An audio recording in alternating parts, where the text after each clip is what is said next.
ഉണ്ടാക്കാനായിട്ട് ഈ സൈറ്റിന് കഴിഞ്ഞു. അപ്പം അത് മുന്നോട്ട് പോകട്ടെ, ദൈവം സഹായിക്കും. ഒരു കാര്യം പറഞ്ഞോട്ടെ. വളരെ നന്ദി. പറഞ്ഞില്ല, ഒരു സെക്കൻഡ്. അതായത് ഈ 382 ദിവസമായി വേദക്കാർ ഖുർആൻ പഠിപ്പിക്കുന്നു. മറ്റത് സൃഷ്ടാവായ ദൈവം 3 വർഷത്തിനടുത്ത് വരുന്നുണ്ട്. ഇവരാരും പഠിപ്പിക്കാൻ ഇല്ലാത്തത് കൊണ്ടാണ് അപ്പോസ്റ്റുകൾ ഖുർആൻ പഠിപ്പിക്കാൻ തുടങ്ങിയത്. ഇല്ലെങ്കിൽ നമ്മൾ ഒരിക്കലും അവര് പഠിപ്പിക്കാൻ വരത്തില്ലായിരുന്നു. അപ്പൊ ഇവര് ഭാഗത്തില്ല. അവരുടെ അടുത്ത് ചോദിച്ചാല് അവരാരും വരുന്നില്ല. ഓക്കെ, പറഞ്ഞോളൂ ജോ ബ്രദർ. നമ്മുടെ ഈ വർക്കി ബ്രദർ പറഞ്ഞ പോലെ തന്നെ നമ്മൾ ഖുറാനിൽ നിന്ന് സ്റ്റാർട്ട് ചെയ്തു, പക്ഷെ അവിടെ നമ്മൾ നിർത്തിയില്ല. നമ്മൾ ഹദീസുകളിലേക്കും മറ്റുള്ള ബുക്കുകളിലേക്കും ഒക്കെ പോയി. പക്ഷേ നമ്മൾ ഇവരുടെയൊക്കെ അടുത്ത്, ഞാനിപ്പോൾ പുറത്താണ്, അപ്പോൾ പുറത്ത് ഇവരുടെ ഗൾഫിൽ നിന്നുള്ള പല, അതായത് മിഡിൽ ഈസ്റ്റിൽ നിന്നുള്ള പല ആളുകളൊക്കെ ഇവിടെ ഉണ്ട്. നമ്മൾ ഇവരുടെയൊക്കെ അടുത്ത് സംസാരിക്കുമ്പോൾ ഇവർക്ക് സത്യം പറഞ്ഞിട്ടുണ്ടെങ്കിൽ ഈ ഹദീസുകളെ കുറിച്ചൊന്നും വലിയ പിടിപാടുകളൊന്നുമില്ല. അതുപോലെ തന്നെ ഞാനിവിടെ ഒരാളുടെ അടുത്ത് നമ്മുടെ ട്രൂത്ത് ഫൈറ്റേഴ്സിൽ നമ്മുടെ അവർ അപ്പം അവരിങ്ങനെ പറഞ്ഞ ഈ കിതാബ് മറ്റേ അൽ തബ്രിയുടെ കിതാബ് അൽ തബാക്കത്ത് അൽ തബ്രിയുടെ ഒക്കെ ചില കോട്ടുകളൊക്കെ പറയാറുണ്ട്. ഈ സംഭവം എന്താണെന്ന് പോലും ഇപ്പോൾ അവർക്ക് സത്യം പറഞ്ഞാൽ അറിയത്തില്ല. ഇങ്ങനെ സാധനം ഇത് എവിടെ നിന്ന് കിട്ടണമെന്ന് അവർ ചോദിക്കുന്നത് നമ്മുടെയൊക്കെ അടുത്ത്. അപ്പം അതായത് നമ്മുടെ ആഴത്തിലുള്ള പഠനം ഒരുപാട് മേഖലകളിലേക്ക് ചെന്നിട്ടുണ്ട്. പലയിടത്തു നിന്ന് എടുക്കുമ്പോഴത്തേക്കും ഇവർക്ക് തന്നെ അത് അറിയത്തില്ലാത്തൊരു വസ്തുതയും കൂടി ഇതിനകത്തുണ്ട്. അതും നമ്മളൊന്ന് ശ്രദ്ധിക്കേണ്ടതാണ്. ഇവർക്ക് പല കാര്യങ്ങളും അറിയത്തില്ല. ഒരുപക്ഷെ അറിഞ്ഞു കഴിഞ്ഞിട്ടുണ്ടെങ്കിൽ പല മാറ്റങ്ങളും വരുമായിരിക്കും. ജോ ബ്രദറെ, ഇവരെ അറിയരുത് എന്നുള്ളതാണ് അവരുടെ ഫിലോസഫി തന്നെ. അതുകൊണ്ടാണല്ലോ ഇന്ത്യക്കാരന്മാരെ കൊണ്ടും ഇത് അറബിക്കില് ഓതിപ്പിക്കുന്നത്. അപ്പൊ ഇത് ഒന്നും അറിയരുത്. ഈ ക്യാരറ്റ് ആൻഡ് സ്റ്റിക്ക് എന്ന് പറഞ്ഞതുപോലെ കുറച്ച് സക്കാത്ത് കൊടുക്കും, കുറെ പേരെ ഭീഷണിപ്പെടുത്തും, അങ്ങനെ കീഴടക്കി ഒരു പൊളിറ്റിക്കൽ ഔട്ട്ഫിറ്റ് ആണ് ഇവരുടേത്, അല്ലാതെ ഒരു റിലീജിയസ് ഔട്ട്ഫിറ്റ് പോലും അല്ല. അപ്പം ആളുകൾ കാര്യങ്ങൾ അറിയണ്ടെന്നുള്ളത് തന്നെയാണ്. പിന്നെ കുറെ ഒരു വേദഗ്രന്ഥമൊക്കെ ഇല്ലെങ്കിൽ ഒരു സിസ്റ്റം വേണമല്ലോ ഇവരെ പിടിച്ചടക്കി വെക്കണമെങ്കിൽ. കാരണം ഈ പൊളിറ്റിക്കൽ ഔട്ട്ഫിറ്റിന് ഒരുപാട് കാലം നിൽക്കാനായിട്ട് പറ്റില്ല. ഒരു റിലീജിയസ് പരിവേഷം ഉണ്ടെങ്കിലേ കൂടുതൽ കാലം പിടിച്ചു നിൽക്കാൻ പറ്റുള്ളൂ എന്ന് ബുദ്ധിമാന്മാരെ ഇവർക്ക് അറിയായിരുന്നു. അപ്പൊ അതുകൊണ്ടാണ് ഒരു പൊളിറ്റിക്കൽ ഔട്ട്ഫിറ്റിന് ഒരു റിലീജിയസ് നേച്ചർ കൊടുത്തിട്ട് അങ്ങനെ ചെയ്യുന്നത്. പക്ഷെ ഇതിന്റെ ഉള്ളിലെ ഒന്നും ആരും അറിയണമെന്ന് അവർക്ക് ഒരു താല്പര്യവുമില്ല. അതുകൊണ്ടാണല്ലോ അവർ പഠിപ്പിക്കാനും വരാത്തത്. അവരുടെ കുഞ്ഞുങ്ങളെ പോലും അവർ പഠിപ്പിക്കുന്നത് അറബിക്കിൽ ഇങ്ങനെ ഓതിയാ പഠിപ്പിക്കുന്നത്. അപ്പൊ അവരുടെ കുഞ്ഞുങ്ങൾ പോലും സത്യം അറിയണമെന്ന് ഇവർക്ക് യാതൊരു താല്പര്യവുമില്ല. അതുകൊണ്ട് അവർ പഠിപ്പിക്കുമെന്ന് പ്രതീക്ഷിക്കണ്ട. അതുകൊണ്ട് അച്ഛൻ കുഞ്ഞു സഹോദരൻ തന്നെ ഖുർആൻ പഠിപ്പിക്കാൻ നുള്ള നിയോഗം ഏറ്റെടുത്തത് വളരെ നന്നായി. കാരണം ഇല്ലെങ്കിൽ ഇവര് പഠിപ്പിക്കുന്ന പ്രതീക്ഷിക്കേ വേണ്ട. അക്ബറിന്റെ തന്നെ സംവാദങ്ങൾ കേട്ടാൽ അവരുടേനെ കുറിച്ച് 10% പോലും കാണാറില്ല. മറ്റുള്ളവരെ വിമർശിച്ച് അത് ഈ വിമർശിക്കുന്നത് പലതും അവരുടെ തന്നെ ബലഹീനതകളുള്ള മേഖലകളില് മറ്റുള്ളവരുടെ അതിനേക്കാളും വളരെ കുറഞ്ഞ ബലഹീനതകളെന്ന് തോന്നിക്കാവുന്ന, ശരിക്കും ബലഹീനതകളല്ല, ബലഹീനതകളെന്ന് തോന്നിക്കാവുന്നത് എടുത്തുകൊണ്ടൊക്കെയാണ് പലപ്പോഴും ഇവരുടെ വിമർശനം. ഇവരുടെ ആ വലിയ പ്രശ്നങ്ങളെ കുറിച്ച് അവർക്ക് അറിയത്തു പോലുമില്ല. അതിനെക്കുറിച്ച് അവർ ബോധവാന്മാരല്ല. അറിയുന്നവർക്ക് പഠിപ്പിക്കാനും താല്പര്യമില്ല. മറ്റുള്ളവരുടെ കുറ്റമൊക്കെ ഇങ്ങനെ പ്രൊജക്റ്റ് ചെയ്ത് എങ്ങനെയും കുറെ പേരെ വഴിതെറ്റിച്ച് കൊണ്ട് ചാടിക്കുക എന്നുള്ളതാണ് ഇവരുടെ പലപ്പോഴും ലക്ഷ്യം. അപ്പൊ അതുകൊണ്ട് അപ്പോളജിസ്റ്റുകൾ ഖുർആൻ പഠിപ്പിക്കുന്നത് വളരെ നല്ലൊരു വെഞ്ചറാണ്. അപ്പൊ 400 ദിവസം ആകുമ്പോഴത്തേക്ക് നമുക്കൊന്ന് അതിന്റെ ദൈവത്തിന് മഹത്വം കൊടുക്കാനായിട്ടൊന്ന് കൂടേണ്ട ആവശ്യമുണ്ട്. അച്ഛൻ കുഞ്ഞ് സാറിന് നേരത്തെ പറഞ്ഞല്ലോ. ദൈവം സഹായിക്കട്ടെ.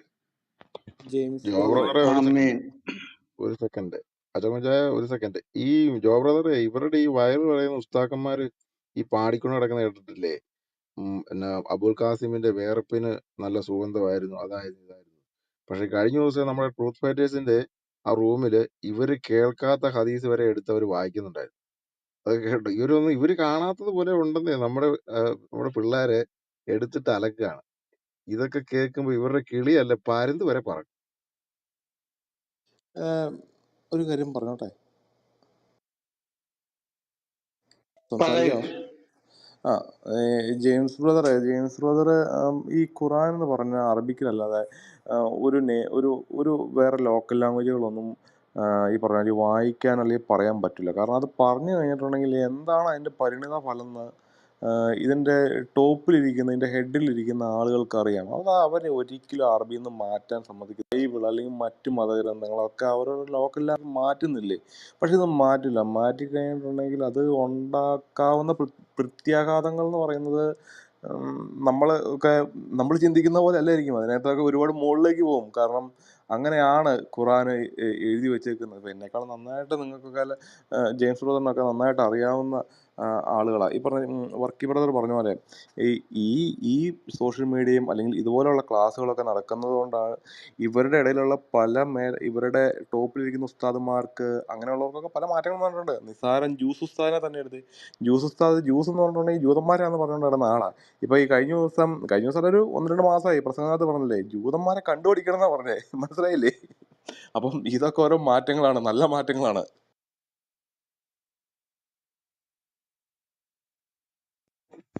റിയൽ ബ്രദർ എന്തോ പറയാൻ വന്നായിരുന്നു. ഹരിപ്പാസ്റ്ററെ പ്രൈസ് ഓ- lord. Real brother praise the lord, praise the lord. കേൾക്കുന്നുണ്ട് ഇവിടെ നിന്ന് ഇരിക്കുന്ന ആൾക്കാരെല്ലാം പറയുന്നത്. അലി ബ്രദറെ praise lord. Praise the lord, praise the lord. എന്തെന്റെ സുഖമാണോ? റിയൽ ബ്രദർ ക്ഷേമമായിരിക്കുന്നു അലി ബ്രദറെ. എന്റെ മോന്റെ ഓ, കല്യാണമാണ് 20-ാം തീയതി. അപ്പൊ അതിന്റെ കുറച്ച് തിരക്കുണ്ട്. പ്രാർത്ഥിക്കണേ. Okay okay okay okay okay. അനുഗ്രഹമായ കാര്യങ്ങളൊക്കെ നടക്കട്ടെ. ജെയിംസ് സാറേ, ഞാനൊരു പ്രധാനപ്പെട്ട കാര്യം സാറിൻ്റെ ശ്രദ്ധയിൽപ്പെടുത്താൻ വേണ്ടി ഞാൻ പറയാം. അതൊരു ഗുരുതരമായ കാര്യം. അതായത് ക്രിസ്തീയ ഗോളത്തിൽ നിന്ന് തന്നെ ചില ഗുരുതരമായ കാര്യങ്ങൾ അവരുടെ ഇടയിൽ നിന്ന് സംഭവിക്കുന്നുണ്ട്. കാരണം എന്ന് വെച്ചാൽ, ഞാൻ കഴിഞ്ഞിടയ്ക്ക് ഒരു മാസം മുമ്പ് ഒരു ക്രിസ്ത്യൻ സഭയുടെ, കേരളത്തിലെ പ്രമുഖമായ ഒരു ക്രിസ്ത്യൻ സഭയുടെ പേര് ഞാൻ പറയുന്നില്ലായിരുന്നു, പറഞ്ഞ് നമുക്ക് എല്ലാവർക്കും അറിയാം. ആ സഭയുടെ പ്രധാനപ്പെട്ട ഒരു മീറ്റിങ്ങിൽ ഒരാളെ ഒരു സ്ഥാനത്തിൻ്റെ ഒരു പദവിയുടെ ഒരു ആരോഹണ ചടങ്ങാണ്. ആ ചടങ്ങിൽ എല്ലാ ക്രിസ്ത്യൻ സഭ നേതാക്കന്മാരും എല്ലാവരും കൂട്ടിയിരിക്കുക. അതിനകത്ത് ഹൈന്ദവ ഒരു നേതാവുമുണ്ട്, സന്യാസിയുണ്ട്. കൂട്ടത്തിലൊരു മുസ്ലിം നേതാവിനെയും വിളിച്ചു. കേരളത്തിൽ അറിയപ്പെടുന്ന ഒരാളെ ഞാൻ പറയുന്നില്ല, പേര് പറയുന്നില്ല. അപ്പോൾ ഇവരെല്ലാം വിളിച്ചിട്ട് ഈ പറഞ്ഞ ഒരാൾക്ക്, ക്രിസ്ത്യൻ വിഭാഗത്തിലെ ആൾക്ക് അയാൾക്കൊരു അഭിവാദനം കൊടുക്കുക. അതായത് അതിന് പറഞ്ഞെന്താ, അതിന് ഒരു ആശംസ അറിയിക്കാൻ വേണ്ടി വിളിച്ചവരെല്ലാം. അപ്പോൾ ഓർത്തണം, ആശംസ വിളിച്ചിട്ട് ആശംസ അറിയിച്ചാൽ പോരെ. ഈ ഓർത്തോണം, നമ്മുടെ ക്രിസ്ത്യൻ ആ വേദിയിൽ ഇരിക്കുന്ന നല്ല ശതമാനം യുവാക്കന്മാരാണ് ഇരിക്കുന്ന. ഓർത്തോണം, ആ ആയിരക്കണക്കിന് ആൾക്കാരാണ് ഇരിക്കുന്നത്. ആയിരക്കണക്കിന് ആൾക്കാർ ആ വേദി ഇരിക്കുക. മാത്രമല്ല ചാനലിൽ, യൂട്യൂബ് ചാനൽ, മറ്റു ചാനലുകളിൽ ലൈവായിട്ട് ആയിരക്കണക്കിന് ആൾക്കാർ കണ്ടുകൊണ്ടിരിക്കുകയാണ്. ആ വേദിയിൽ ഒരാളെ, മുസ്ലിം ഒരു വിഭാഗത്തിലുള്ള ഒരാളെ വിളിച്ചിട്ട്, പണ്ഡിതനാ, പേര് ഞാൻ പറഞ്ഞ എല്ലാവർക്കും അറിയാം, ആളിനെ വിളിച്ചിട്ട് ആള് കുറേ കാര്യങ്ങൾ സംസാരിച്ചിട്ട് പറയാണ്, ഈ മുഹമ്മദിനെ പറ്റി പല കാര്യങ്ങൾ പൂഴ്ത്തി സംസാരിക്കുക. അങ്ങനെ ആയിരുന്നു പ്രവാചി, ഇങ്ങനെ ആയിരുന്നു പറഞ്ഞു. അപ്പോൾ ഓർത്തോണം, യുവാക്കന്മാർ നമ്മുടെ മുമ്പിൽ കേട്ടുകൊണ്ടിരിക്കുകയെന്ന് ഓർത്തോണം, യുവതലമുറയാന്ന് ഓർത്തോണം.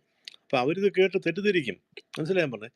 അപ്പോൾ ഈ പിള്ളേർ ഈ ലവ് ജിഹാദിലേക്ക് പെട്ട് പോകുന്നത് എന്താ പറയുന്നത്, ഇങ്ങനെയൊക്കെ ചില മുഖാന്തരം ഉണ്ടെന്നാണ് പറഞ്ഞത്. ഇതൊക്കെ നമ്മുടെ ക്രിസ്ത്യൻ സഭക്കാർ അത് വിലക്കണം. ആവശ്യമില്ലാത്തവരെ വേദിയിൽ വിളിച്ച് ഇങ്ങനെ സംസാരിപ്പിക്കാൻ അനുവദിക്കരുത്. കാര്യം അവർ തന്ത്രപൂർവ്വം ചെയ്യുന്നത്, ബുദ്ധിപൂർവ്വം ചെയ്യുന്നത്. നമ്മൾ നല്ല മതസൗഹാർദ്ദം പറഞ്ഞ് വിളിക്കുന്നതായിരിക്കും. പക്ഷേ ഇവർ വരുന്നത് കൂടെ ലക്ഷ്യത്തോടാണ് വരുന്നത്. ഞാനത് പറഞ്ഞിട്ട് ഭയങ്കര ഗുരുതരമായ കാര്യമാണ് സംഭവിച്ചത്. ആരും നോട്ട് ചെയ്തില്ല കേട്ടോ. അപ്പോൾ ഇങ്ങനെയുള്ള വേദികളിൽ ഇങ്ങനെയുള്ള ആൾക്കാരെ വിളിച്ച് വരുത്തി ഇങ്ങനെയുള്ള കാര്യങ്ങൾ സംസാരിപ്പിക്കാതിരിക്കുക. കാരണം മുമ്പിലിരിക്കുന്ന നൂറുകണക്കിന് ആയിരക്കണക്കിന് യുവാക്കന്മാരെ കേട്ടുകൊണ്ടിരിക്കുക. മുഹമ്മദിനെ പൊക്കി പറയുകയാണ്, അങ്ങനെയായിരുന്നു ഇങ്ങനെയായിരുന്നു പറഞ്ഞ് മനസ്സിലായാൻ പറഞ്ഞു. അപ്പം പിള്ളേർ കേൾക്കുമ്പോൾ ശരി, അവർക്കറിയാമോ കാര്യം? നല്ല ശതമാനം ക്രിസ്ത്യൻ വിഭാഗത്തിലുള്ള ആൾക്കാർക്ക് ഇന്നും ഇസ്ലാം എന്താണെന്ന് അറിയത്തില്ല. ഉദാഹരണം പറഞ്ഞാൽ, ഞാനിപ്പോൾ എൻ്റെ DP ഇട്ടിരിക്കുന്ന പോസ്റ്റ് കണ്ടോ?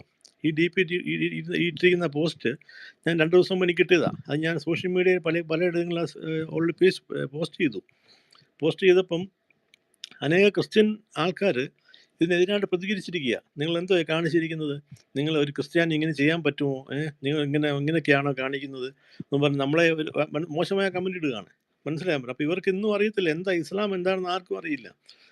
ഞാൻ പറഞ്ഞത് അങ്ങനെയുള്ള കാര്യങ്ങൾ സംഭവിച്ചുകൊണ്ടിരിക്കുന്നത്. അപ്പം ഇങ്ങനെയുള്ള വേദികളിൽ ഇങ്ങനെയുള്ള പണ്ഡിതന്മാരെ വിളിച്ച് ആവശ്യമില്ലാത്തതിൽ സംസാരിച്ച് കഴിഞ്ഞാൽ നമ്മളെ വരുന്ന യുവതലമുറകൾ അവർ ഒരു എന്താ തെറ്റിദ്ധരിച്ചു പോകും.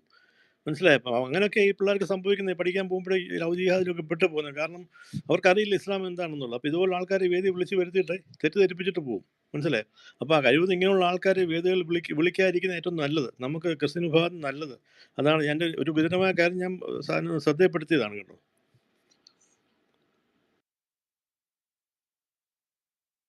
സാറ് കേട്ടോ സാറേ? സാറേ കേട്ടോ? ഓക്കെ, തിരക്കായിരിക്കും. വളരെ വളരെ സത്യമാണ്. അതായത് ഇന്ന് ലോകത്തിന്റെ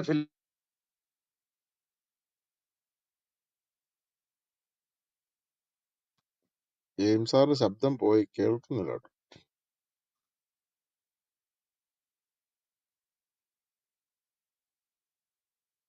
ജെയിംസ് സാർ ജെയിംസ് എന്തെങ്കിലും സാറെ സംസാരിക്കുന്നുണ്ടോ? ക്വസ്റ്റ്യൻ ആണല്ലോ അത്.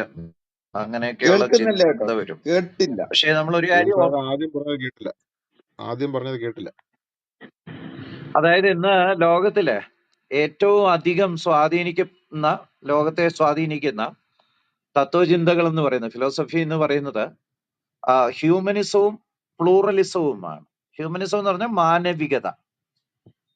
സാധാരണ മാനവികതയുടെ സ്ലോഗൻസ് ആണ്, അതായത് മറ്റാരെയും ഉപദ്രവിക്കാത്തതൊന്നും തെറ്റല്ല, മറ്റൊരാളുടെ സമ്മതത്തോടു കൂടെ ചെയ്യുന്ന ഒന്നും തെറ്റല്ല. അപ്പൊ അതുകൊണ്ടാണല്ലോ ഈ ലിവിങ് ടുഗദറും അഡൽട്ടറിയും ഒക്കെ നിയമവിധേയമായി വരുന്ന നമ്മുടെ രാജ്യത്ത് പോലും. അപ്പൊ അത്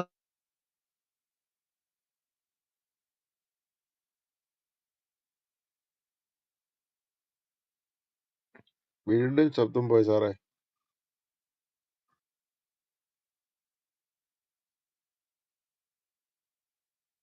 ജെയിംസ് സാറിന്റെ ഫിലോസഫി. സൗണ്ട് പോയി കേട്ടോ, കേൾക്കുന്നില്ലേ? ഹലോ,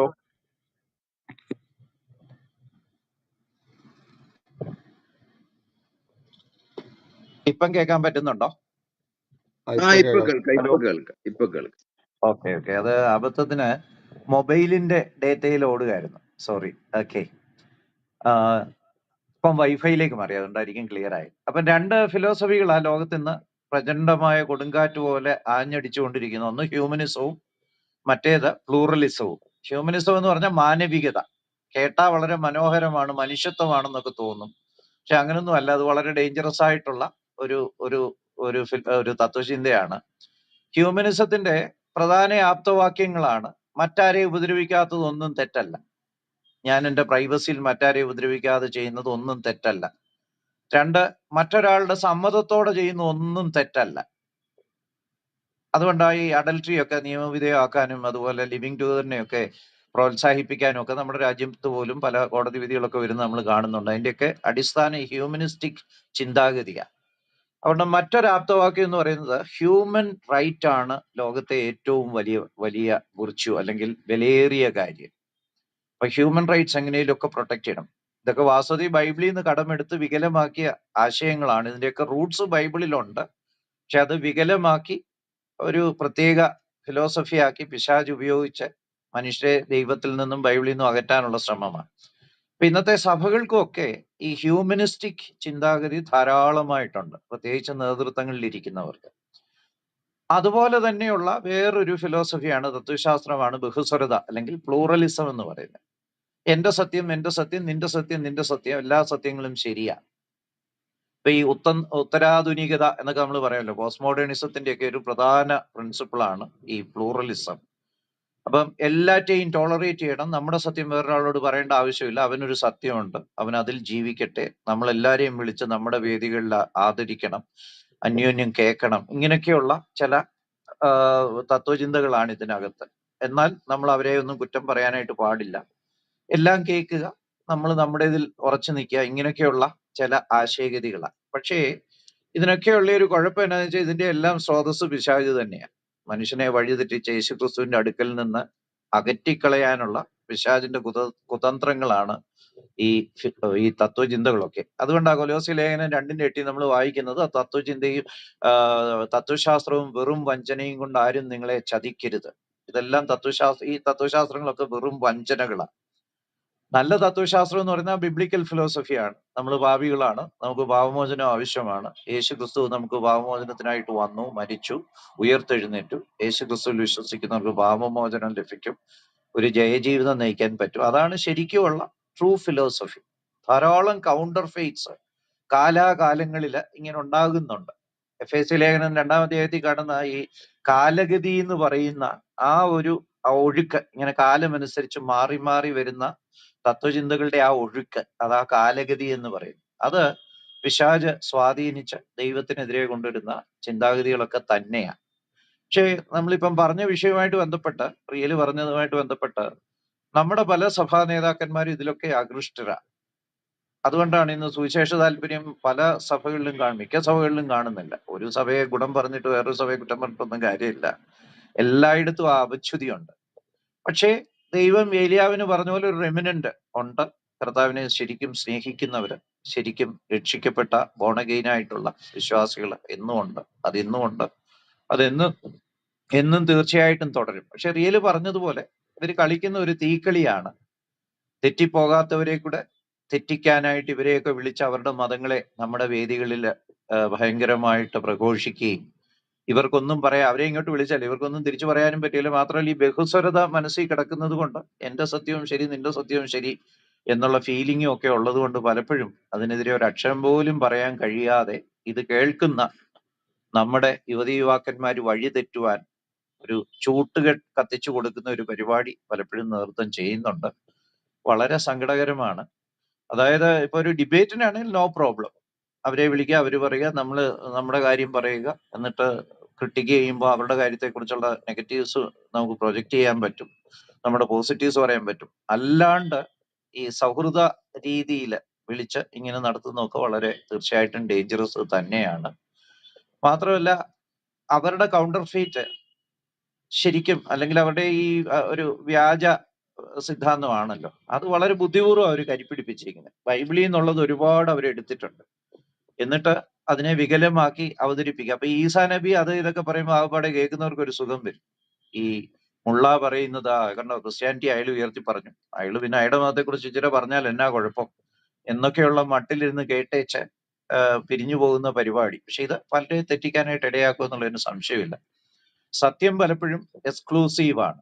ഇപ്പൊ യേശുക്രിസ്തുവിലൂടെ മാത്രമേ രക്ഷയുള്ളൂ എന്നുള്ള സത്യം എക്സ്ക്ലൂസീവാണ്. 4 4 എന്ന് പറഞ്ഞാൽ 8 ആകാൻ പറ്റത്തുള്ളൂ. സോ റോങ് ആൻസേഴ്സ് എത്ര വേണേ പറ്റും. 4 4 10 എന്ന് പറഞ്ഞാലും 15 എന്ന് പറഞ്ഞാലും 1000 എന്ന് പറഞ്ഞാലും ഒക്കെ റോങ് ആൻസേഴ്സ് എന്ന് പറഞ്ഞതുപോലെ എക്സ്ക്ലൂസീവ് ട്രൂത്തിനെ കുറിച്ച് പറയാൻ കഴിയത്തില്ലെങ്കിൽ പിന്നെ മറ്റുള്ളവരെ ഇങ്ങോട്ടേക്ക് വിളിച്ച് നമ്മൾ ഇങ്ങനെ എന്തുവാ ഒരു ഒരു ഒരു ഫാഴ്സ് കാണിക്കുന്നതിൽ ഒരർത്ഥവുമില്ല. നമ്മുടെ കൂട്ടത്തിലുള്ളവർ തന്നെ വഴിതെറ്റിപ്പാനേ ഇടയാകുള്ളൂ. ഏതായാലും നമ്മുടെ കൂട്ടത്തിലുള്ളവർക്ക് വേണ്ടി, അല്ലെങ്കിൽ ക്രിസ്ത്യാനികൾ എന്ന് പറയുന്നവർക്ക് വേണ്ടി പ്രാർത്ഥിക്കേണ്ട ആവശ്യമുണ്ട്. പിന്നെ ഇന്റേണൽ ഡിസ്കഷൻസിലൊക്കെ ഇതൊക്കെ ഹൈലൈറ്റ് ചെയ്യാനും കൂടെ കഴിയും. അങ്ങനെ ചെയ്താൽ കുറെയൊക്കെ ഈ ട്രെൻഡുകളൊക്കെ മാറും എന്ന് വിചാരിക്കാം. Thank you.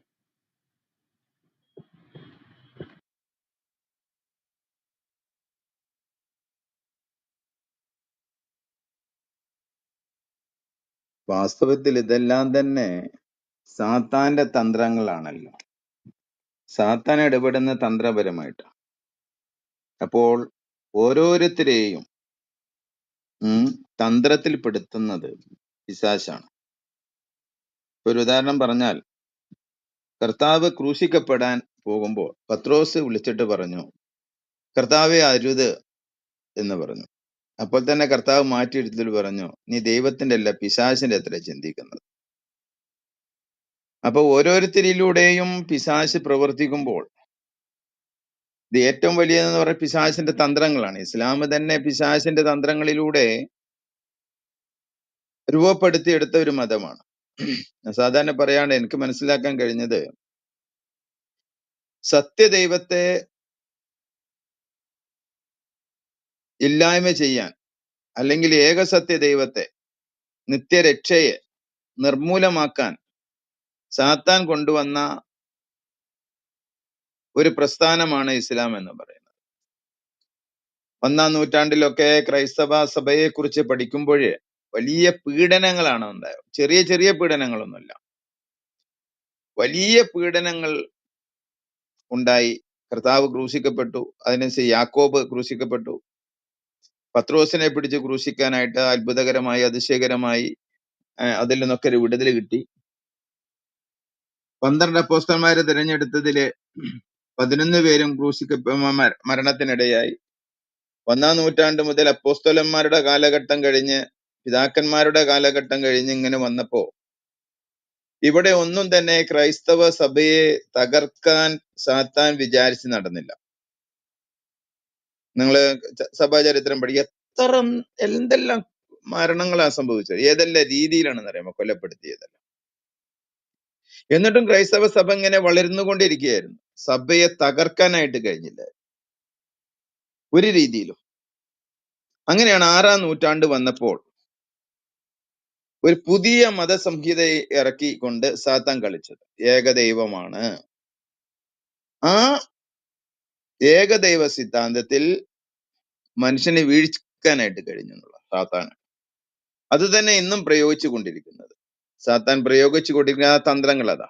ഇസ്ലാമിനെ ഇറക്കി സത്യദൈവത്തെ തകർക്കുക, സത്യദൈവ വിശ്വാസത്തെ, ബൈബിളിനെതിരായി, ക്രൈസ്തവ വിശ്വാസത്തിനെതിരായി, രക്ഷക്കെതിരായി തകർത്ത് തരിപ്പടമാക്കിക്കളയുക. അത് കിട്ടുന്ന രംഗങ്ങളിലെല്ലാം സാത്താൻ എന്ത് ചെയ്യുന്നു? കളിച്ചുകൊണ്ടിരിക്കുന്നു. അതിനുവേണ്ടി ചില ദൈവദാസന്മാരെയും അല്ലെങ്കിൽ അച്ഛന്മാരെയോ പാസ്റ്റർമാരെയോ അല്ലെങ്കിൽ മറ്റു വിശ്വാസികളെല്ലാം കയ്യിലെടുത്ത് മതേതരത്വം എന്ന് പറഞ്ഞുകൊണ്ട് കളിക്കുന്ന ഒരു അനുഭവമാണ് ഇന്ന് ലോകത്തിലെവിടെയും കാണുന്നത്.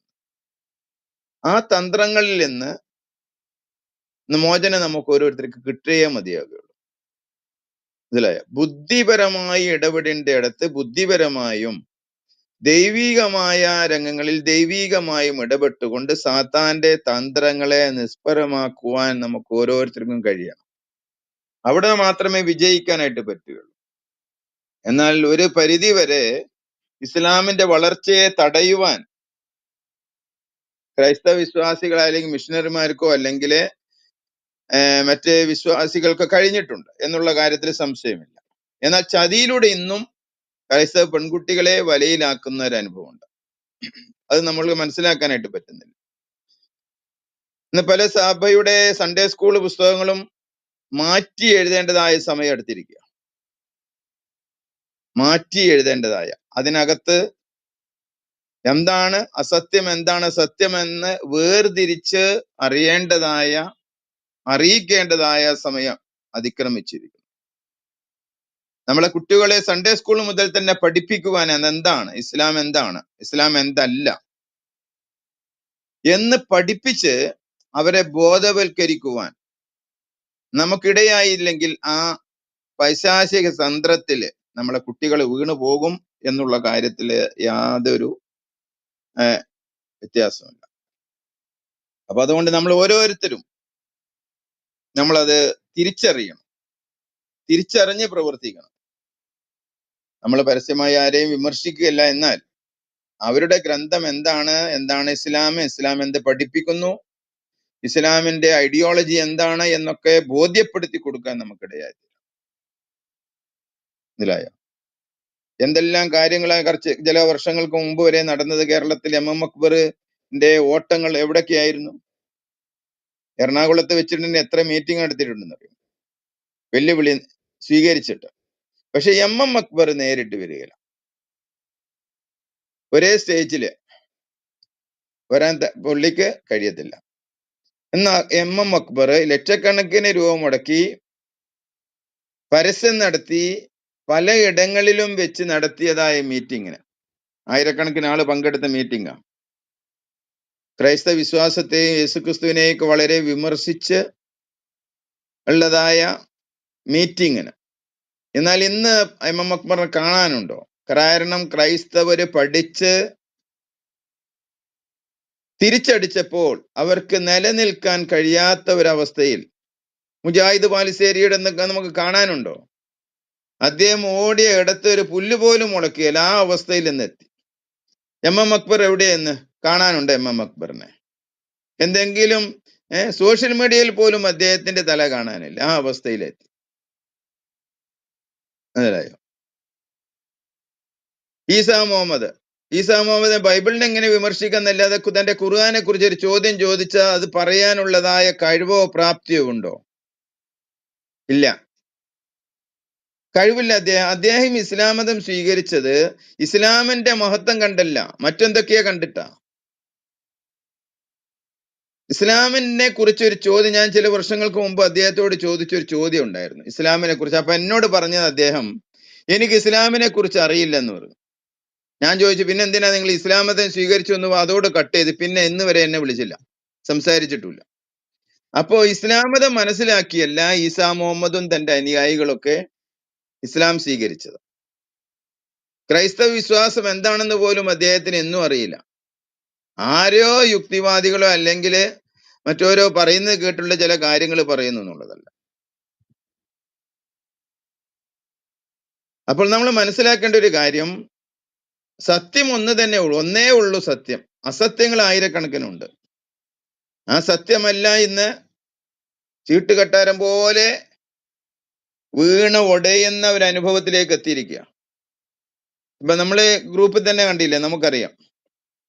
ഏതെങ്കിലും മുസ്ലിം പണ്ഡിതന്മാർ കടന്നു വരുന്നുണ്ടോ? അഥവാ കടന്നു വന്നാൽ തന്നെ അവർക്ക് വ്യക്തമായ ഒരു ഉത്തരം കൊടുക്കാൻ കഴിയുന്നുണ്ടോ? അഥവാ കൊടുക്കാൻ പറ്റിയില്ലെങ്കിൽ ആശയം കൊണ്ട് നേരിടാൻ പറ്റാത്തത് കൊണ്ട് തെറിയഭിഷേകം ചെയ്തുകൊണ്ട് പോവല്ലേ, തിരിച്ചു പോവല്ലേ ചെയ്യുന്നത്. എന്തുകൊണ്ടാണ്? ഇസ്ലാമിന് നിലനിൽക്കാൻ പറ്റിയില്ല. ആശയം കൊണ്ട് അവർക്ക് നിലനിർത്താൻ പറ്റത്തില്ല. കാരണം ഇത് ദൈവികമായ കെട്ടിപ്പടുത്ത ഒരു മതസംഹിതയല്ല, ഒരു വിശ്വാസ പ്രമാണമല്ല. തികച്ചും ജഡീകമായ തീവ്രവാദം കൊണ്ട് കെട്ടിപ്പടുത്ത ഒരു മതമാണ്. രണ്ട് കാര്യങ്ങൾ കൊണ്ട് കെട്ടിപ്പടുത്ത, ഒന്ന് തീവ്രവാദം കൊണ്ട് കെട്ടിപ്പടുത്ത ഒരു മതം, രണ്ട് ജഡത്തിന് വേണ്ടി കെട്ടിപ്പടുത്ത ഒരു മതം. ഈ രണ്ട് കാര്യങ്ങളാണ് ഇസ്ലാമിൽ കൂടുതലായിട്ട് നമുക്ക് കാണാൻ സാധിക്കുന്നത്. ആദ്യോടെ നമ്മൾ പഠിച്ചു നോക്കുക, അവിടെ എന്താണ് വായിക്കുന്നത്? മതം മുഴുവനും അള്ളാഹുവിന് വേണ്ടി ആകുന്നത് വരെ നിങ്ങൾ അവരുമായി യുദ്ധം ചെയ്യുക എന്നുള്ളതാ. മതം മുഴുവൻ അള്ളാഹുവിന് വേണ്ടി ആകണം, യുദ്ധം ചെയ്തിട്ട് ആക്കി തീർക്കണം. മറ്റൊരു മാർഗം അതിനകത്ത് യുദ്ധം ചെയ്യുക, കൊല്ലുക. മനുഷ്യന് ഏറ്റവും വലിയ പേടി എന്ന് പറഞ്ഞ ജീവനെ പേടിയല്ലേ? അതാണല്ലോ ഏറ്റവും വലിയ ഭയം എന്ന് പറയുന്നത്, ജീവൻ. ജീവൻ നഷ്ടപ്പെട്ട പിന്നെ എന്താ ഉള്ളത് മനുഷ്യന്?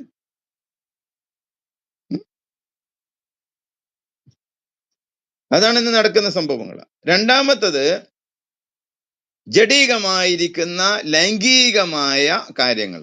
ഈ രണ്ട് കാര്യത്തിൽ കെട്ടിപ്പടുത്ത ഒരു മതമാണ് ഇസ്ലാം എന്ന് പറയുന്നത്. മറ്റ് എന്തെങ്കിലും ഒരു ആത്മീയത ഇതിനകത്തുണ്ടില്ല.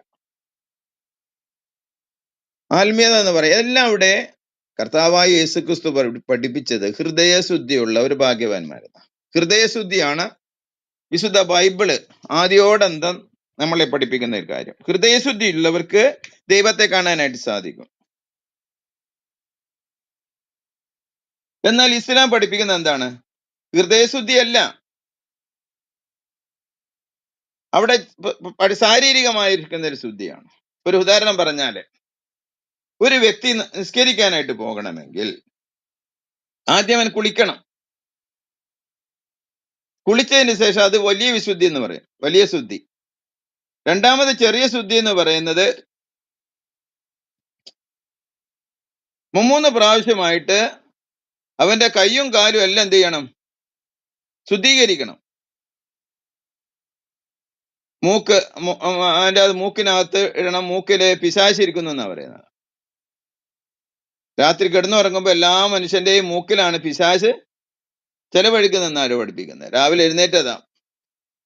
അപ്പൊ കൈ കഴുകണം, കാല് കഴുകണം, മൂക്ക് കഴുകണം. അതും ഇതെല്ലാം കഴുകി ശുദ്ധീകരിച്ചതിന് ശേഷം അവൻ നിസ്കരിക്കാനായിട്ട് പോവുകയാണ്.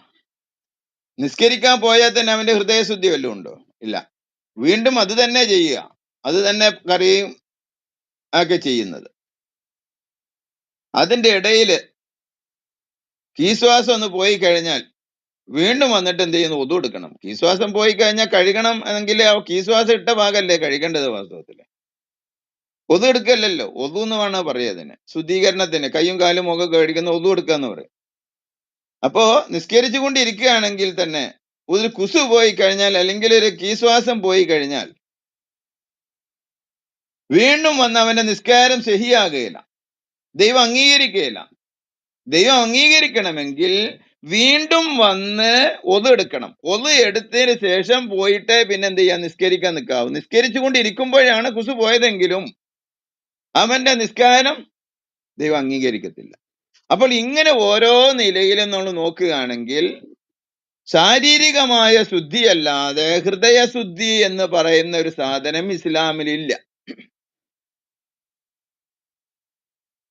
ഇസ്ലാം ആഗ്രഹിക്കുന്നത് പുറമേയുള്ളതായ ശുദ്ധീകരണമാണ്. ഓരോന്ന് നമ്മൾ പരിശോധിച്ചാൽ അറിയാനായിട്ട് പറ്റും. എല്ലാം ഓരോ കാര്യങ്ങളും. അപ്പൊ കർത്താവായ യേശു ക്രിസ്തു പഠിപ്പിച്ചത് എന്താന്ന് ചോദിച്ചാൽ, നിങ്ങളെ ഹൃദയശുദ്ധി ഉണ്ടായിരിക്കും. ഓരോ മനുഷ്യനും ഹൃദയം കഴുകപ്പെടണം. അതുകൊണ്ടാണ് യേശു കർത്താവ് പഠിപ്പിച്ച്, കർത്താവായ യേശു ക്രിസ്തുവിന്റെ രക്തം സകല പാപവും പോക്കി നമ്മെ ശുദ്ധീകരിക്കുന്നു. അപ്പോൾ കഴുകൽ, നമ്മളെ ഹൃദയം കഴുകുന്നത് കർത്താവായ യേശു ക്രിസ്തുവിന്റെ രക്തത്താൽ കഴുകപ്പെടുന്ന ഒരു വ്യക്തിയാണ് ദൈവരാജ്യത്തിൽ പ്രവേശിക്കാനായിട്ട്. അവൻ ഏറ്റു പറയണമെന്ന്, ഏറ്റു പറയാന്ന് പറഞ്ഞാൽ വാസ്തവം എന്താണ്? ഒന്ന്, അവൻ സമ്മതിക്കണം, ഞാനൊരു പാപിയാണ്, ദൈവത്തിൽ നിന്ന് അന്യപ്പെട്ടവനാണ്, ദൈവിക തേജസ് എന്നിൽ നിന്ന് മാറ്റപ്പെട്ട ഒരു അവസ്ഥയാണ്, ഞാൻ മഹാപാപിയാണെന്ന് അവൻ എന്താ ഏറ്റു പറയണം, ഏൽക്കണവൻ ആദ്യം. അതാണ് ഏറ്റു പറയുന്നതെങ്കിൽ.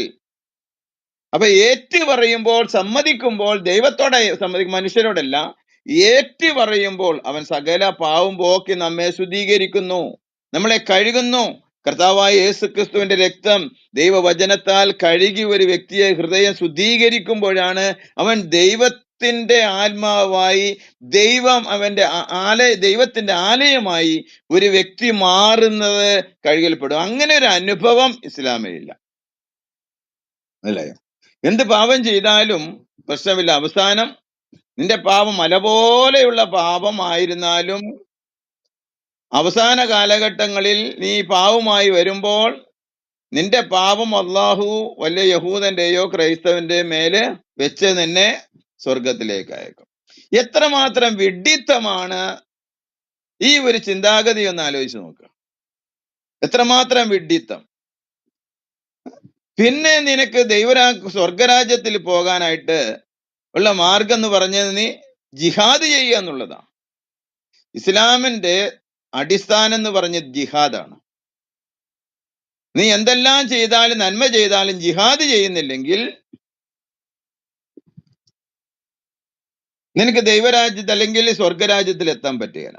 സ്വർഗരാജ്യത്തിൽ എത്തുമ്പോൾ നിനക്ക് അള്ളാഹു ഒരുക്കി വെച്ചിരിക്കുന്നത് 72 ഹൂറികളെയും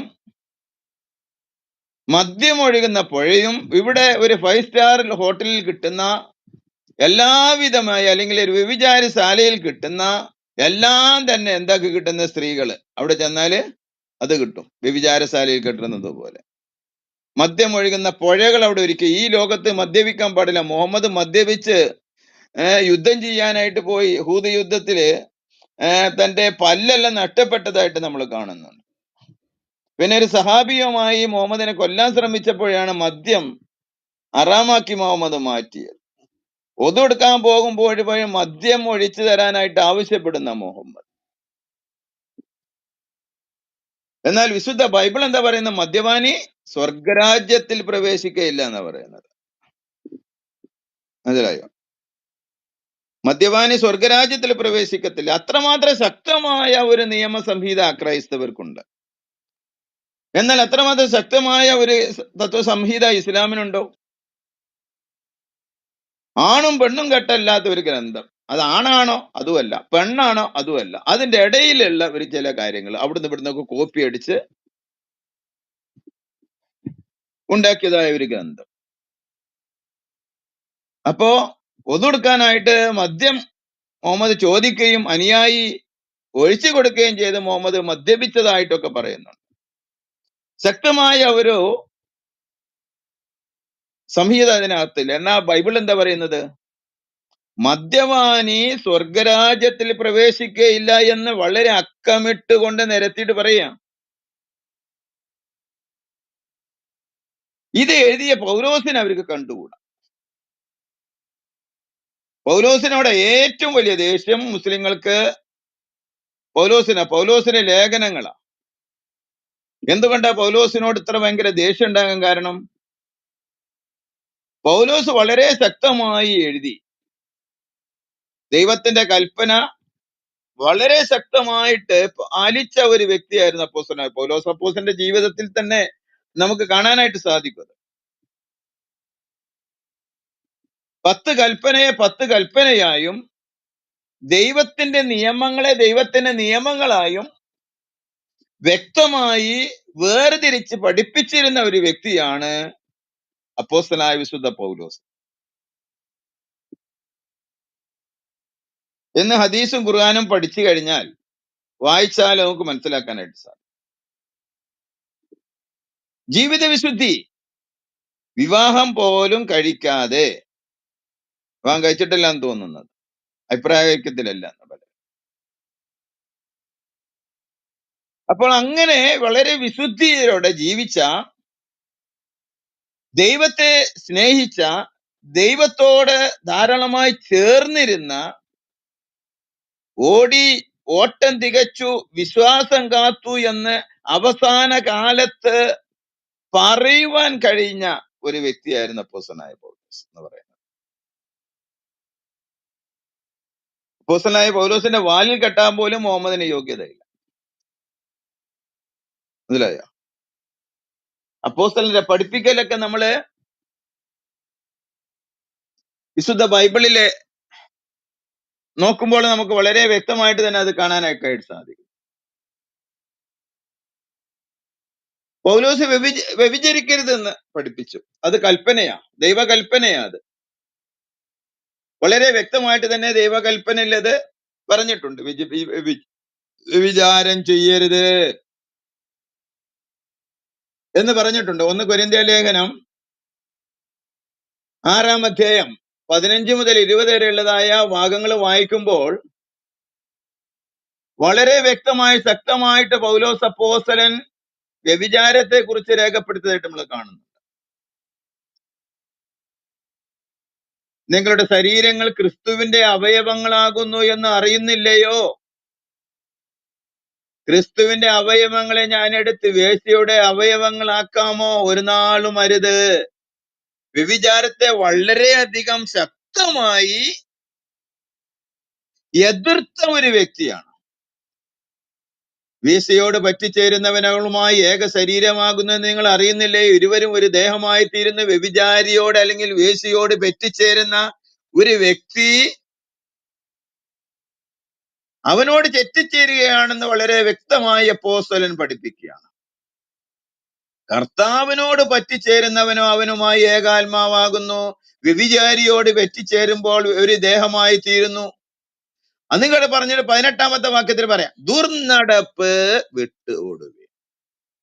അപ്പോൾ വ്യഭിചാരത്തെ വളരെ ശക്തമായി എതിർക്കുന്ന ഒരു വ്യക്തിയായിരുന്നു അപ്പോസ്തലനായ പൗലോസ്. മനുഷ്യൻ ചെയ്യുന്ന ഏത് പാപവും ശരീരത്തിന് പുറത്താണ്.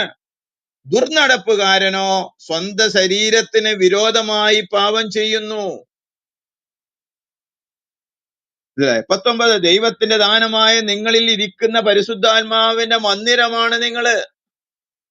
നിങ്ങളുടെ ശരീരം എന്ന് നിങ്ങൾ വിലക്ക് വാങ്ങിയിരിക്കയാൽ നിങ്ങൾ താങ്കൾക്കുള്ളതല്ല എന്ന് അറിയുന്നില്ലയോ? ആകയാൽ നിങ്ങളുടെ ശരീരം കൊണ്ട് ദൈവത്തെ ആരാധിക്കുക, മഹത്വപ്പെടുത്തുക എന്ന് 15 മുതൽ 20 വരെയുള്ള ഭാഗങ്ങളിൽ വളരെ വ്യക്തമായി അപ്പോസ്തലൻ പഠിപ്പിക്കുന്നു. ഈ അപ്പോസ്തലന്റെ പഠിപ്പിക്കലിൽ ഒരു ഭാഗമെങ്കിലും അത്ര വിശുദ്ധമായ ഒരു പഠിപ്പിക്കലല്ലേ അപ്പോസ്തലനായ പൗലോസിന്റെ പഠിപ്പിക്കലിൽ നമുക്ക് കാണാൻ സാധിക്കുന്നത്. എന്നാൽ മുഹമ്മദ് എന്താ പഠിപ്പിച്ചത്? അള്ളാഹു എന്താ പഠിപ്പിച്ചത്?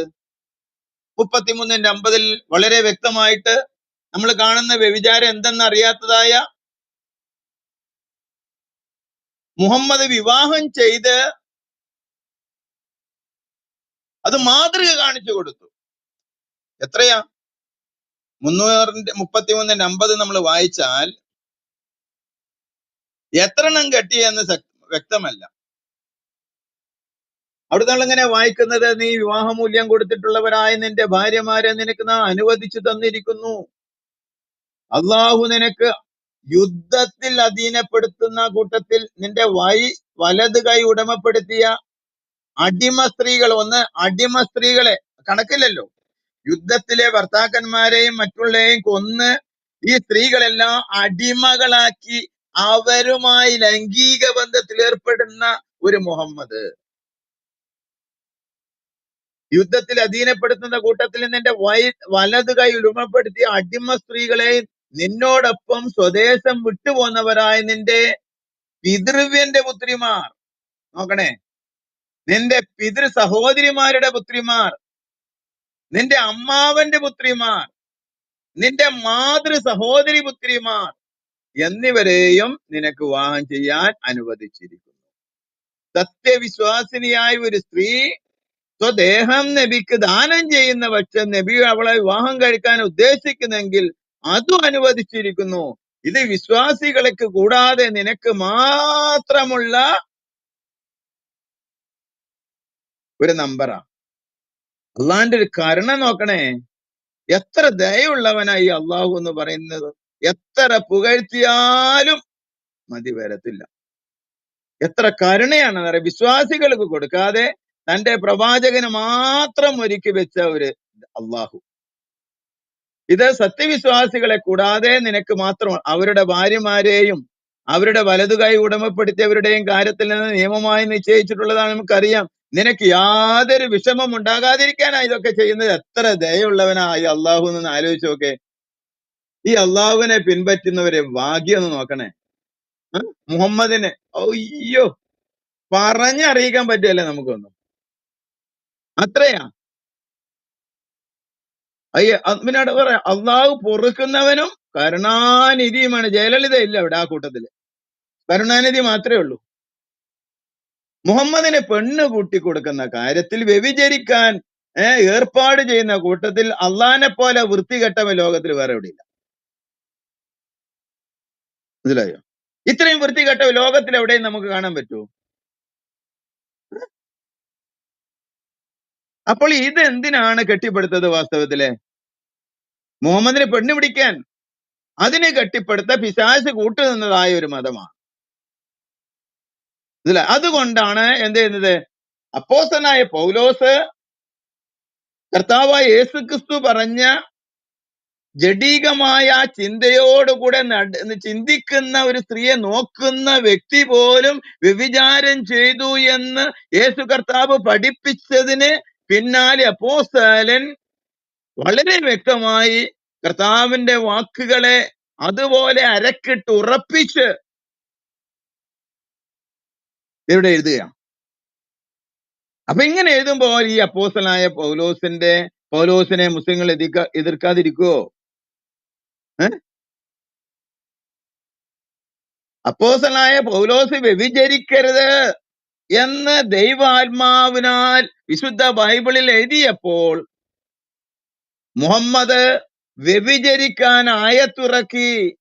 സൂറ 24:33 സഹീഹുൽ മുസ്ലിം 2155. മനസ്സിലായോ? ദൈവത്തിന്റെ പരിശുദ്ധാത്മാവിന്റെ നിയന്ത്രണത്തിൽ അപ്പോസ്തലനായ പൗലോസ് ലേഖനം എഴുതിയപ്പോൾ ജഡീകമായ ഇച്ഛയിലൂടെ, ജഡീകമായ പ്രവർത്തനത്തിലൂടെ മുഹമ്മദ് ഖുർആനിൽ എഴുതി എന്ത്? വ്യഭിചരിക്കാം, എത്രയും കെട്ടാം എന്ന്. 1, 2, 3, 4 നിനക്ക് കല്യാണം കഴിക്കാം. നിനക്ക് പോറ്റാൻ നിവൃത്തിയില്ലേ? നീ ഒന്നേ കെട്ടാവൂ കേട്ടോ. പക്ഷെ നിനക്ക് ഒന്നിന്റെ പുറമെ അടിമ സ്ത്രീകളെയും ഭോഗിക്കാനുള്ള സ്വാതന്ത്ര്യം തരും. നീ കല്യാണം കഴിക്കണ്ട, ഭാര്യമാരെ പോലെ അവരുമായി ലൈംഗിക ബന്ധത്തിൽ ഏർപ്പെട്ടാൽ മതി. വ്യഭിചരിക്കാനുള്ള സകല സ്വാതന്ത്ര്യവും അള്ളാഹു മുഹമ്മദിന് കൊടുക്കുക, വിശ്വാസികൾക്ക് കൊടുക്കുക. ഇതാണോ ദൈവം എന്ന് പറയുന്നത്? ആണോ? 24:33 വായിച്ചു നോക്കുക നിങ്ങൾ, വളരെ വ്യക്തമായ. അതുപോലെ സഹീഹ് മുസ്ലിം 2185 രേഖപ്പെടുത്തിയിരിക്കുക. അപ്പോസ്തലനായ പൗലോസ് ഏക ഭാര്യത്വത്തെ കുറിച്ചാണ് പഠിപ്പിച്ചത്. ഏക ഭാര്യ മതി. ദൈവം ആദാമിനെ സൃഷ്ടിക്കുമ്പോൾ മനുഷ്യരാരില്ലായിരുന്നു ഭൂമിയിൽ. അപ്പൊ ആദാമിനെ ഒരു കാര്യം ചിന്ത ചെയ്താൽ മതിയായിരുന്നു. ഒരു 4 കെട്ടിയിട്ട് ഓരോന്നിന്റെ അടുത്തേക്കും പോകുമ്പോഴും ഇങ്ങനെ കുട്ടികളുണ്ടാവുമല്ലോ. അങ്ങനെ ഒന്നും ദൈവം ചെയ്തില്ല. ഒന്നേ കൊടുത്തുള്ളൂ. മനസ്സിലായോ? അതാ പൗലോസ് അപ്പോസ്തലൻ വളരെ വ്യക്തമായി കൊരിന്ത്യർക്ക് ലേഖനം എഴുതുമ്പോൾ 7-ാം അധ്യായത്തിന്റെ 2 മുതൽ 4 വരെയും 1 തീമോഥെയോസ് 3-ാം അധ്യായം 2 വളരെ വ്യക്തമായി ഏക ഭാര്യമായാണ് ഉചിതമെന്ന് അല്ലാത്തത് വ്യഭിചാരമാണെന്ന് വളരെ വ്യക്തമായി ശക്തമായി ദൈവത്തിന്റെ ആത്മാവിനാൽ പൗലോസിനെ നിയന്ത്രിച്ചപ്പോൾ പൗലോസ് അത് എഴുതി. മനസ്സിലായോ? മുഹമ്മദ് കെട്ടിക്കൂട്ടിയതിന് കണക്കില്ല. 61 ഇപ്പൊ അടുത്ത കാലത്ത് ഞാൻ എണ്ണി തിട്ടപ്പെടുത്തി, ഒരു 61. അതിലൊരു 10 ഡൈവേഴ്സ് ചെയ്തു. പിന്നെ കെട്ടിയപ്പോ കെട്ടി, പക്ഷേ അതിനെ ഭോഗിക്കാൻ കഴിയാത്തതും വേറെ ഒരു ചിലതുണ്ട്. ചില മുഹമ്മദിനെ തട്ടിപ്പ് കണ്ടപ്പോൾ ഒഴിവാക്കി വിട്ടേച്ച് പോയതുമുണ്ട്. 66-5, 33, 37 അള്ളാഹു നേരിട്ട് ഇറങ്ങി വന്ന് കെട്ടിച്ചു കൊടുത്തതാണ്. അത് സൈനബായി. തിരുമതി 3214. ഇതൊക്കെ ഒന്ന് വായിച്ചാൽ മതി. ഇതൊക്കെ ഒന്ന് വായിക്കുമ്പോ പൗലോസിന്റെ വാലിൽ കെട്ടാനുണ്ട്. കർത്താവ് പോട്ടെ, കർത്താവ്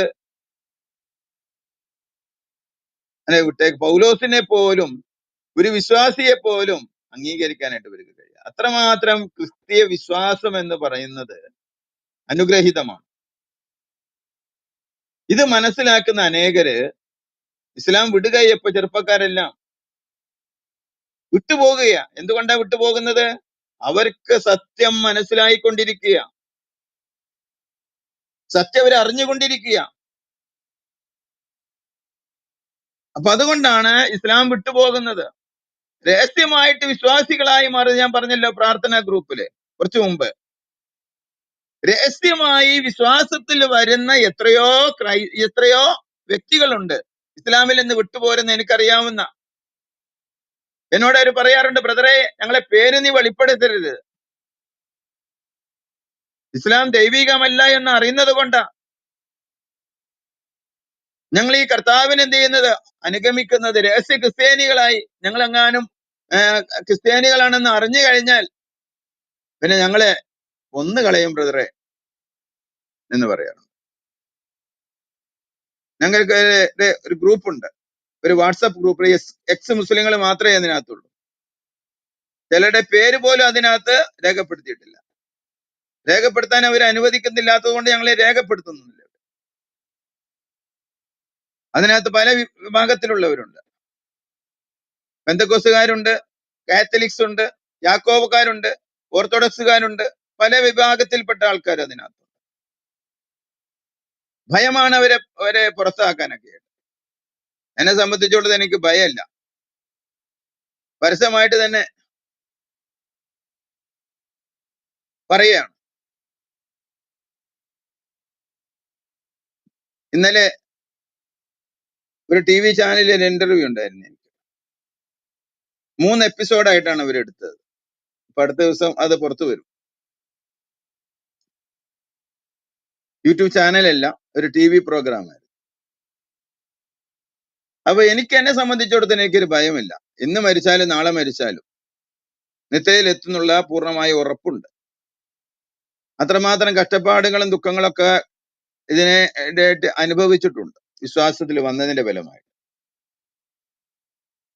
ചെറുപ്പം മുതൽ തന്നെ മദ്രസയിൽ പഠിച്ച്, പിന്നെ കുറച്ചു കാലം ദർസിൽ ഓതി,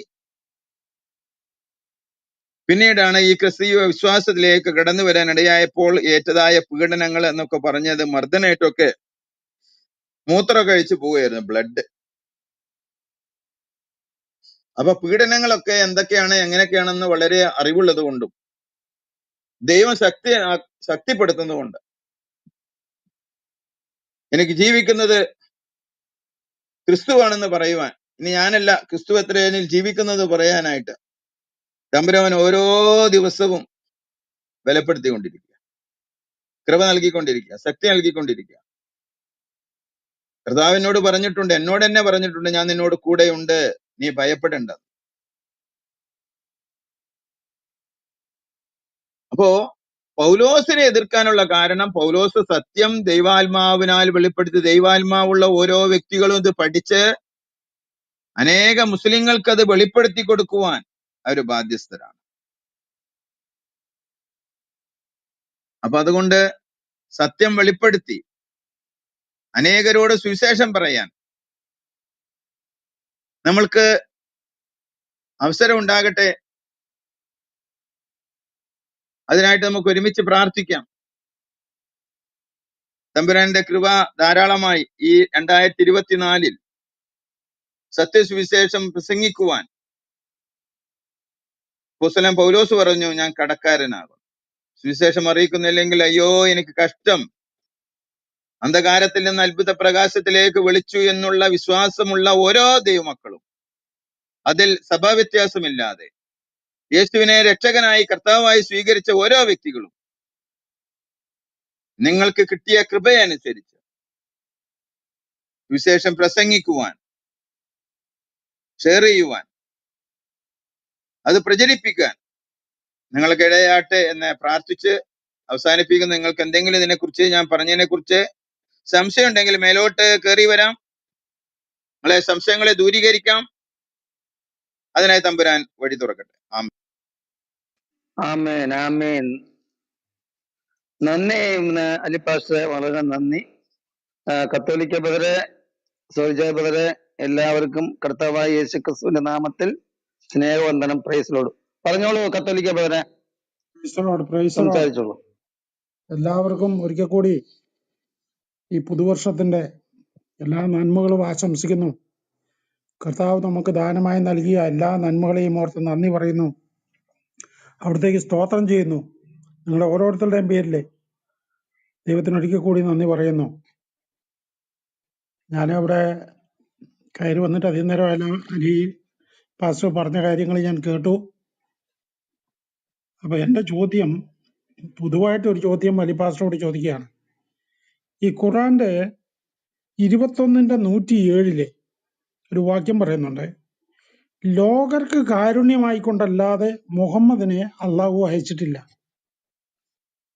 അപ്പൊ ഈ ലോകത്ത് ഇത്രയും കാരുണ്യത്തിന്റെ തിരുദൂതൻ എന്നാണ് ഇസ്ലാമിക സഹോദരങ്ങളെ പലപ്പോഴും ആ വിറച്ചോണ്ട് വൈബ്രേഷൻ കൊണ്ട് വിളിക്കുന്ന വിളി കേട്ട് കഴിഞ്ഞാല് ലല്ലല്ലാഹു ലല്ലല്ല സാ എന്ന് പറഞ്ഞിട്ടാണ് ഇവർ പറയുന്നത്.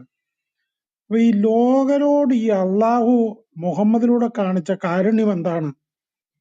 അത് നമ്മൾ ഖുറാൻ വായിക്കുമ്പോൾ നമുക്ക് മനസ്സിലാകുന്നത്, അമുസ്ലിങ്ങൾ ആൾക്കാരുടെ തലവട്ടം പറയുന്നുണ്ട്, അവരെ സ്നേഹിതരായി കരുതരുതെന്ന് പറയുന്നു, അവരെ അശുദ്ധരാണെന്ന് പറയുന്നു. പിന്നെ ഈ ലോകർക്ക് ലോകത്തിലെ മനുഷ്യർക്ക് എന്ത് കാരുണ്യമാണ് മുഹമ്മദിലൂടെ ഈ അള്ളാഹു തന്നതെന്ന് അറിയാൻ ഒത്തിരി ആഗ്രഹമുണ്ട്. ഈ താഴെ നേരത്തെ മെഹബൂബ് ഒന്ന് കാരണം എന്തിട്ടിരിക്കുന്നുണ്ടായിരുന്നു. വേറെ ആരെങ്കിലും ഇസ്ലാമിക സഹോദരങ്ങളുണ്ടെന്ന് കയറി വന്നാൽ കുഴപ്പമില്ല, ഇല്ലെങ്കിൽ ഒരു അലിപ്പാസം ഒന്ന് മറുപടി പറഞ്ഞാലും മതി. മനുഷ്യകുലത്തിന്, അതായത് ലോകർക്ക് എന്ന് പറയുമ്പം ഇസ്ലാം മാത്രമല്ലല്ലോ, ലോകർക്ക് അനുഗ്രഹമായിക്കൊണ്ടല്ലാതെ തന്റെ ദൂതനെ അയച്ചിട്ടില്ലെന്നാണ്. ലോകർക്ക് കാരുണ്യമായിക്കൊണ്ട് മുഹമ്മദിനെ അയച്ചോ? എന്തൊരു കാരുണ്യം! നമ്മളിത് തിരഞ്ഞു നോക്കിയിട്ട് കോഴി ചെകയുന്നത് പോലെ നമ്മൾ ചെകഞ്ഞ് എൻ്റെ കയ്യിലെ നഖത്തിനിടയിൽ മുഴുവൻ മണ്ണ് കയറിയപ്പോൾ ഇപ്പൊ എനിക്ക് മനസ്സിലാകുന്നില്ല. അപ്പൊ എന്തെങ്കിലും അലിപ്പാസയുടെ നോട്ടത്തിൽ എന്തെങ്കിലും ഒരെണ്ണമെങ്കിലും പറഞ്ഞു തരാൻ പറ്റുമോ എന്നാണ് ചോദ്യം. ഒരെണ്ണം ഞാൻ പറഞ്ഞുതരാം. ഒരെണ്ണം ഞാൻ പറയാം. പറയട്ടോ? ഓക്കെ ഓക്കെ ഓക്കെ, പറഞ്ഞോളൂ പറഞ്ഞോളൂ.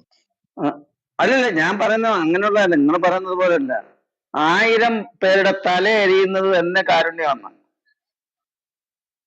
ബാക്കി പറഞ്ഞോളൂ. അതെ അതെ, അത് മുജാഹിദ് ബാലുശ്ശേരി യുടെ അതിലാണ്. അത് മുഹമ്മദ് എന്ത് ചെയ്യുന്നു അത് കാരുണ്യമാണ്. മനസ്സിലായോ? നമ്മളെ എം അക്ബറിന്റെ കഴിഞ്ഞ ദിവസം ഒരു പ്രസംഗം നമ്മളെ കേൾക്കാനിടയായിരുന്നു. എല്ലാവരും കേട്ടും തോന്നുന്നു. മുഹമ്മദിന്റെ മദ്യപാനത്തെ കുറിച്ചാണ്. അപ്പൊ ആ മദ്യപാനത്തെ കുറിച്ച് ശക്തമായി എഴുതിയിരിക്കുന്നത് വിശുദ്ധ ബൈബിള്. ഞാൻ മുമ്പേ അതിനെ പറഞ്ഞിരുന്നു. ചെറുപ്പത്തിൽ തന്നെ എന്റെ ചില സുഹൃത്തുക്കൾ എന്നോട് പറഞ്ഞ കാര്യം ഞാൻ ഓർക്കുകയാണ്. 2-ാം മൈലിൽ നിന്ന് വലിയ പീഡനങ്ങൾ സഹിച്ച സമയത്ത് ചെറിയ കുട്ടിയായിരുന്ന എനിക്ക് അതൊന്നും സഹിക്കാൻ പറ്റുന്നില്ല. അപ്പൊ എന്റെ ചില കൂട്ടുകാർ പറഞ്ഞു എന്നോട്, അലിയൊക്കെ സഹിക്കാനൊക്കെ ആയിട്ട് ഒരു മരുന്നുണ്ടെന്ന് പറഞ്ഞു. ഞാൻ ചോദിച്ചു എന്താ? അപ്പൊ ഞാൻ പറഞ്ഞു മദ്യം കുറച്ചൊക്കെ കഴിച്ചാൽ മതി എന്ന്. അയ്യോ അത് പാപമല്ലേ എന്ന് ഞാൻ പറഞ്ഞവരോട്. അത് നമുക്ക് പാപം, നമുക്ക് ഈ മദ്യമല്ലെന്ന് കഴിക്കാൻ പാടുണ്ടോ ഇസ്ലാമിന്? അത് നിഷേധിച്ച കാര്യല്ലേ? അപ്പൊ എന്നോട് പറഞ്ഞവര്, എടാ അതൊന്നും വലിയൊരു പ്രശ്നമല്ല, നമ്മളെ പ്രവാചകനും പോലും പല പ്രാവശ്യം മദ്യം കഴിച്ചതായിട്ട് ഹദീസുകളിൽ രേഖപ്പെടുത്തിയിട്ടുണ്ട്. അത് നമ്മൾ ആരും ആ ചെറുപ്പത്തിൽ നമ്മളെന്നും ഈ മദ്രസയിൽ അത് പഠിപ്പിക്കുന്നില്ല എന്നേ ഉള്ളൂ. അങ്ങനെ ഒരു സംഭവം ഉണ്ട് കേട്ടോ എന്ന് പറഞ്ഞു. അപ്പൊ മദ്യം കഴിക്കുന്നൊന്നും വലിയൊരു പാപമല്ല. അഥവാ ഇനി നമ്മൾ വല്ല പാപം ചെയ്താലുണ്ട്, നമ്മൾ ഈ പാപങ്ങളൊക്കെ എത്ര വലിയ പാപമാണെങ്കിലും ഇതെല്ലാം ക്രിസ്ത്യാനികളുടെ മേലെയും ഇതെല്ലാം യഹൂദന്മാരുടെ മേലെ ഇട്ട് നമുക്ക് ദൈവം എന്ത് ചെയ്യുന്ന അള്ളാഹു മോചനം നൽകും. അപ്പൊ നിന്റെ ഇപ്പത്തെ ആവശ്യം എന്ന് പറയുന്നത് ഇതൊക്കെ പരിഹരിക്കാനായിട്ട് അല്ലെങ്കിൽ ഇതെല്ലാം തരണം ചെയ്യാനായിട്ട് നീ കുറച്ച് മദ്യം കുടിച്ചോ, അതൊന്നും വലിയൊരു പ്രശ്നമില്ല എന്ന് പറഞ്ഞു. ചെറുപ്പത്തിലാ, ഇപ്പോഴും നല്ലത് വർഷങ്ങൾക്ക് മുമ്പാണ്. ഏകദേശം ഒരു 40 വർഷം മുമ്പാണ് ഈ സംഭവങ്ങളൊക്കെ. അന്നും ഈ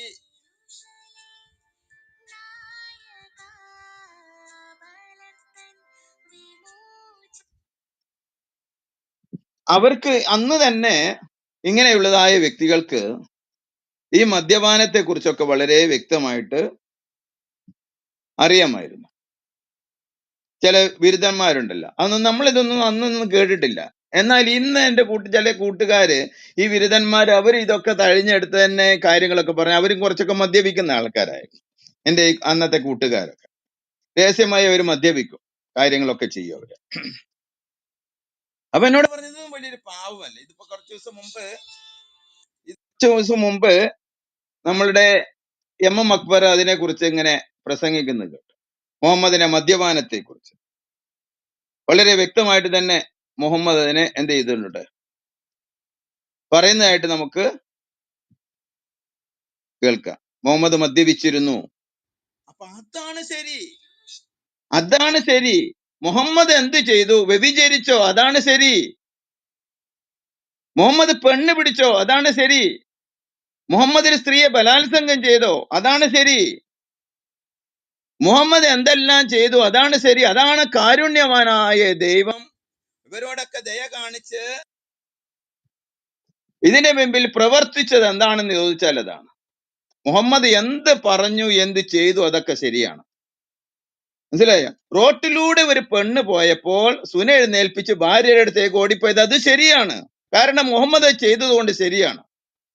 കൊച്ചുകുട്ടി ഓടിക്കളിച്ചുകൊണ്ടിരുന്നപ്പോൾ അവളെ കണ്ടപ്പോൾ നിയന്ത്രണം തെറ്റിയിട്ട് അവളെ കല്യാണം കഴിക്കുമെന്ന് പറഞ്ഞ് ശരിയാണ്. 53 വയസ്സുള്ളപ്പോൾ 5 വയസ്സ് പ്രായമുള്ള ആയിഷയെ കല്യാണം കഴിച്ചത് ശരിയാണ്. കാരണം കാരുണ്യമായ അള്ളാഹു കൂടെ ഉള്ളത് കൊണ്ട് അള്ളാഹു ഇതിനെല്ലാം കൂട്ടുനിൽക്കുന്നുണ്ട്, അതെല്ലാം ശരിയാണ് എന്ന് പഠിപ്പിച്ച ഒരു കാരുണ്യവാനായ ഒരു ദൈവമാണ് അള്ളാഹു എന്ന് പറയുന്നത്. സെഫിയെ വഴിയിൽ വെച്ചുകൊണ്ട് ഇദ്ദയുടെ കാലം കാറ്റിൽ പറത്തി അവളെ ബലാത്സംഗം ചെയ്ത് ശരിയാണ്, അത് കാരുണ്യമാണ്. പ്രവാചകൻ ചെയ്താണ് ശരി. മനസ്സിലായോ? അതാണ് ശരി. അതാ മുഹമ്മദ് പഠിപ്പിച്ചത്. അതാണ് ഇന്ന് ഇവര് ഏറ്റെടുക്കുന്നത്. അമ്മ മക്കൂർ പറയുന്നതാ, പ്രവാചകൻ എന്താണ് ചെയ്തത് അത് ശരിയാണ്, അപ്പൊ അതൊരു കാരുണ്യമാണ് എന്നതാണ് ഇവരെല്ലാം പറയുന്നത്. അപ്പൊ അതുകൊണ്ട് നമുക്കത് പറയാൻ പറ്റൂലേ? അതല്ലേ കാരുണ്യവാനായ ദൈവം എന്ന് പറയുന്നത്. മുഹമ്മദിനെ ഭാര്യമാര് ചേർന്ന് വിഷം കൊടുത്ത് കണ്ണിന് കൊന്നു എന്ന് പറയുന്നത് കാരുണ്യമാണ്. അത് നമുക്ക് നിഷേധിക്കാനായിട്ട് പറ്റുകയില്ല. കാരുണ്യം ചെയ്യുമ്പോ പിന്നെ എങ്ങനെയാ നിഷേധിക്കുക? ജോസേട്ടാ, കത്തോലിക്ക ബ്രദർ, അതൊന്ന് ആലോചിച്ച് നോക്കിയേ. ഇതൊക്കെ ഒരു കാരുണ്യമല്ലേ? ദയുള്ളവനല്ലേ? കരുണാനിധിയല്ലേ? ജയലളിത അല്ലല്ലോ.